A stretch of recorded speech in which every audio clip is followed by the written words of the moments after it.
All right, let's jump right into a really wild idea. What if I told you that a huge chunk of modern physics might just be built on a simple mistake? A mistake made over 100 years ago. You know all those mind-bending ideas, like time slowing down and space itself shrinking? What if they're not actually weird properties of the universe? What if they're just complicated side effects of getting one single thing wrong right at the start? That's the huge question we're tackling today. All right, so let's get into it. Our journey begins way back in the late 1800s with a really famous experiment. And this experiment was designed to answer what seemed like a pretty straightforward question. So back then, physicists had this idea of the ether. Imagine it like a massive, invisible river that fills all of space, and light waves are like fish swimming in it. So the Michelson-Morley experiment, it was basically a cosmic speedometer. They wanted to clock just how fast our planet, Earth, was zipping through this ether current. But here's the crazy part. They ran the experiment, and they got nothing. A big, fat zero. It didn't matter how they oriented the device, what season it was, the result was always the same. That cosmic speedometer, it was stuck on zero. This null result, as they called it, was a total shock. It basically broke physics for a little while. Now, to explain this away, physicists came up with some seriously wild theories. I mean, truly mind-bending stuff. But what if there's a much simpler answer? What if the problem wasn't the answer they got, but the question they were asking in the first place? Think about it. Maybe the experiment wasn't a failure at all. Maybe that baffling result was actually screaming at us, telling us that our whole starting point, the very assumption behind the question, was completely wrong. And this is where we get to the core of the new perspective.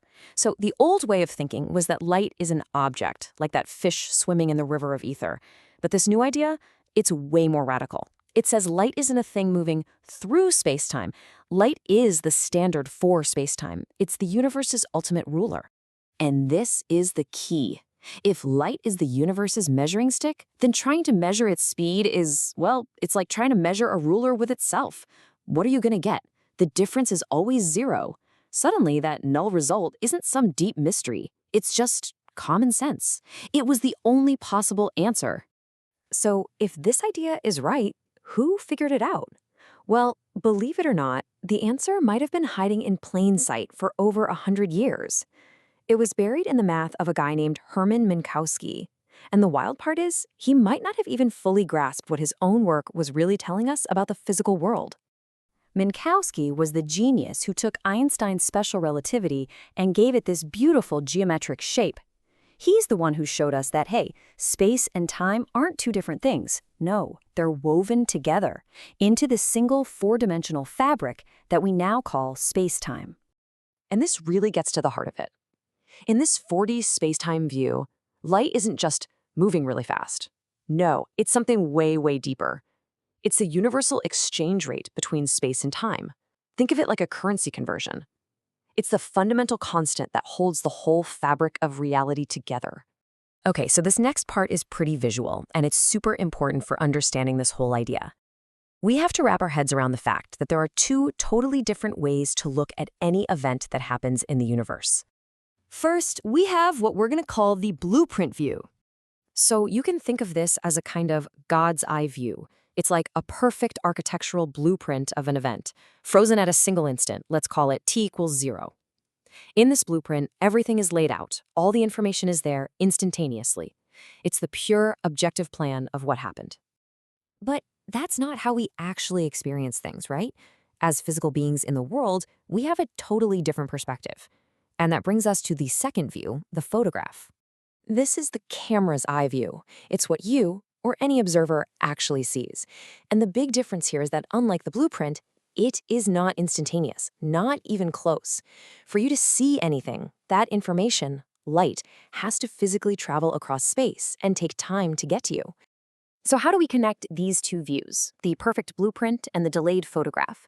Well, that's where something called the light cone comes in. It's literally the path that light carves through space-time, connecting that past event from the blueprint to the observer in the present who's actually seeing it.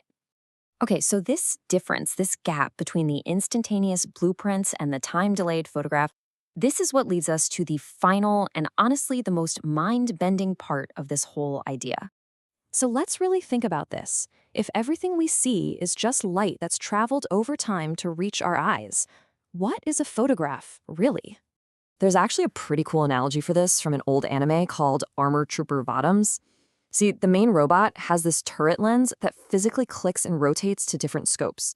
And that's a perfect metaphor for what's happening when we look at a picture. It's like we're rotating a lens, and each new view reveals a hidden layer of time. Okay, look at the numbers here. It makes it really clear. Imagine you're standing 10 feet from a wall. The light from the spot directly in front of you travels 10 feet. Simple. But if you're using a 90-degree wide-angle lens, the light from the very edge of your picture has to travel more than 14 feet to reach you. And if you go even wider to a 120-degree lens, the light from the edge travels a whopping 20 feet. Are you starting to see what this implies? What this means is that a photograph is not a snapshot of a single instant. It just isn't. It's a composite. The pixels in the middle of the photo are showing you a more recent moment in time than the pixels at the edges. And the wider your view, the bigger that time difference gets. So here's the big finale, the main takeaway. A photograph isn't a snapshot of a moment. It's a map of time. Every picture you've ever taken is literally a time map, with different moments all squished together onto a single image. And that leaves us with one last really big question to chew on. If every photo, every single glance you take at the world is actually a time map, a patchwork of different moments from the past, then what on earth does now even mean?